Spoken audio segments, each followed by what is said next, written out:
नमस्कार मैत्रिणींनो, स्वागत आहे तुमचं डेली बाईट्सवर.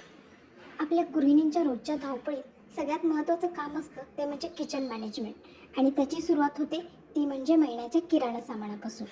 कधी कधी आपण दुकानात जातो आणि महत्त्वाच्या गोष्टी विसरतो किंवा नको असलेल्या गोष्टींची गर्दी करतो. यामुळे बजेटही बिघडतं आणि वेळही वाया जातो.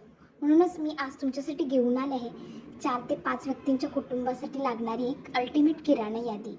ही यादी मी 8 महत्त्वाच्या कॅटेगरीमध्ये विभागली आहे, ज्यामुळे तुम्हाला सामान भरणं अगदी सोपं जाईल. व्हिडिओ शेवटपर्यंत पहा, कारण शेवटी मी काही मनी सेव्हिंग टिप्ससुद्धा सांगणार आहे. पहिली कॅटेगरी म्हणजे आपलं धान्य आणि डाळी. सगळ्यात आधी आपल्या ताटातील मुख्य आधार असतो तो म्हणजे धान्य आणि डाळींचा. 4 ते 5 लोकांसाठी 10 ते 12 किलो गहू पुरेसा आहे. तांदूळ घेताना अर्धा कोलम आणि अर्धा बासमती घ्या, म्हणजे रोजच्या जेवणाला आणि पुलावाला सोयीचं पडेल. डाळींमध्ये तूर डाळ मुख्य असेलच, पण त्यासोबत मुगाची, चण्याची आणि उडीद डाळ अर्धा किलो ते 1 किलो प्रमाणात ठेवा. टीप अशी की डाळींना कीड लागू नये म्हणून त्यात 2-3 लवंगा किंवा कडुलिंबाची पाने टाकून ठेवा. पुढची कॅटेगरी आहे तेल आणि तूप. 4 ते 5 लोकांसाठी 5 लिटर तेल महिनाभर पुरतं, पण जर तुमच्याकडे तळण्याचे पदार्थ जास्त होत असतील तर अर्धा लिटर एक्स्ट्रा ठेवा. साजूक तूप मात्र आवर्जून अर्धा किलो तरी ठेवा, जे आरोग्यासाठी उत्तम आहे. नियमित वस्तूंमध्ये साखर 4 किलो, मीठ 2 किलो. आता या 2 किलोमध्ये एक खडा मिठाचा पुडा आणि एक बारीक मिठाचा पुडा लागतोच. चहाप्रेमी असाल तर पावडरसोबत थोडी कॉफी आणि गूळ देखील यादीत ठेवा. आता वळूयात नाश्ता आणि स्नॅक्सकडे.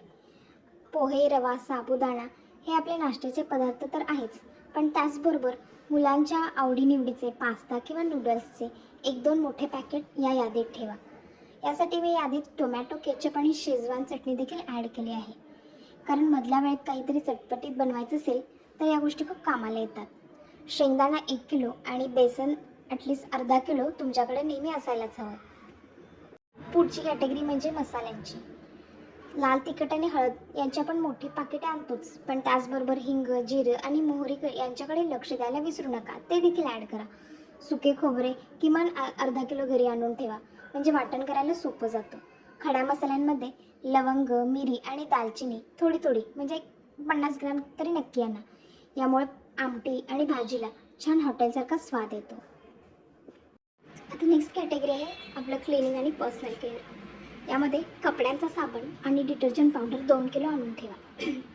भांडी घासण्यासाठी तुम्ही लिक्विड जेल किंवा भांड्याचं साबण जसं तुमच्या सोयीनुसार दोन्हीपैकी कोणतंही वापरू शकता. किचन युटिलिटीमध्ये कचऱ्याच्या पिशव्या, टिश्यू पेपर आणि ॲल्युमिनियम फॉईल ह्या ॲड करायला विसरू नका. एक्स्ट्रा 2 स्क्रब पॅड नेहमी ठेवा भांडी घासण्याचे, कारण ते खराब झाले की ऐनवेळी दुकानात पळावं लागत नाही. पुढची कॅटेगरी आहे पूजा साहित्याची. यामध्ये तुम्ही अगरबत्ती, कापूर, वाती, देवाला वात लावण्यासाठी तेल किंवा तूप हे ॲड करू शकता.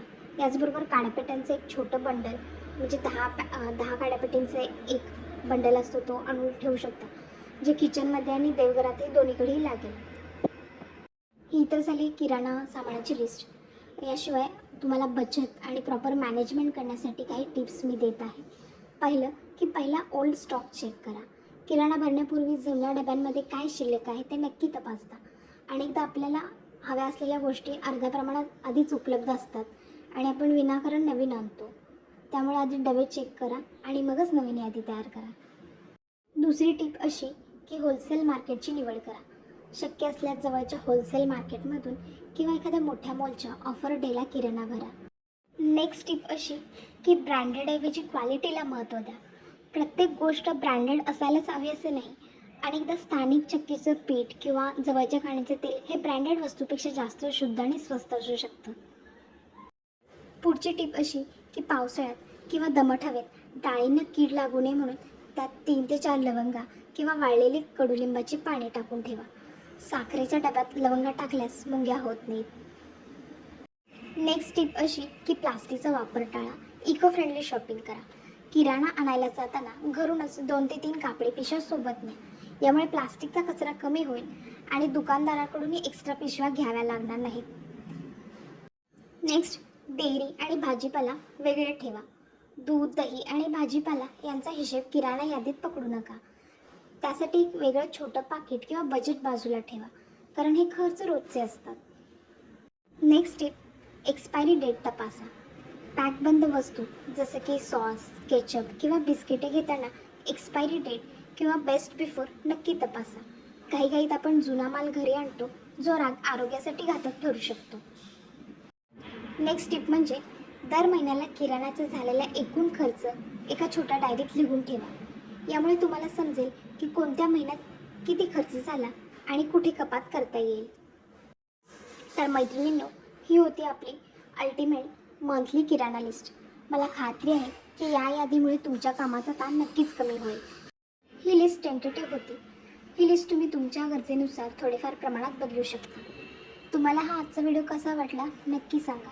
आणि तुमच्याकडे अजून काही खास किचन टिप्स असतील तर खाली कमेंट बॉक्समध्ये नक्की शेअर करा, जेणेकरून इतर मैत्रिणींनाही त्याचा फायदा होईल. जर तुम्हाला हा व्हिडिओ मनापासून आवडला असेल तर या व्हिडिओला लाईक करायला विसरू नका. शेअर करा, चॅनलला सबस्क्राईब करा आणि बेल आयकॉनवर प्रेस करा, म्हणजे माझा पुढचा व्हिडिओ आला की तुम्हाला लगेच समजेल. पुन्हा भेटूया अशाच एका उपयुक्त व्हिडिओमध्ये. धन्यवाद.